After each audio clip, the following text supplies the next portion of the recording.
అమర్నాథ్ యాత్రకు భక్తులు భారీగా తరలివస్తున్నారు. జూలై 3న ప్రారంభమైన ఈ యాత్రలో తొలి 4 రోజుల్లోనే 60,000 మందికి పైగా భక్తులు పవిత్ర గుహలోని మంచు శివలింగాన్ని దర్శించుకున్నారు.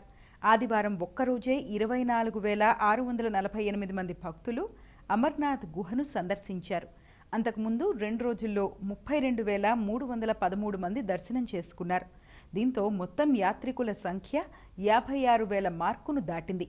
అనంతనాగ్ జిల్లాలోని 48 కిలోమీటర్ల సంప్రదాయ పహల్గాం మార్గం, గందర్బల్ జిల్లాలోని 14 కిలోమీటర్ల బాల్తాల్ మార్గం ద్వారా యాత్ర కొనసాగుతోంది.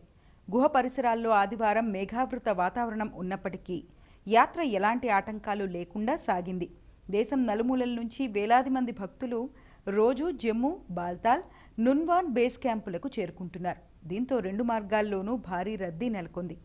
భారీ సంఖ్యలో భక్తులు వస్తుండటంతో జూలై 9 వరకు రిజిస్ట్రేషన్ స్లాట్లు పూర్తిగా నిండిపోయాయని అధికారులు తెలిపారు.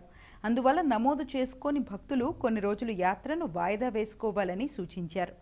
ఆదివారం నుంచి రిజిస్ట్రేషన్ ఉన్న యాత్రికులను మాత్రమే కశ్మీర్ వైపు అనుమతిస్తున్నారు. నమోదు చేసుకోని భక్తులను చెక్పోస్టుల వద్ద నిలిపివేస్తున్నారు. జమ్మూలోని టోకెన్ రిజిస్ట్రేషన్ కేంద్రాల వద్ద కూడా భారీ క్యూలు కనిపించాయి. ఆదివారం 5,000 మంది నమోదు చేసుకోని భక్తులను వేర్వేరు తేదీల్లో సర్దుబాటు చేసినట్టు అధికారులు తెలిపారు. 57 రోజుల పాటు సాగే ఈ అమర్నాథ్ యాత్ర శ్రావణ పౌర్ణమి, రాఖీ పౌర్ణమి రోజున ముగియనుంది.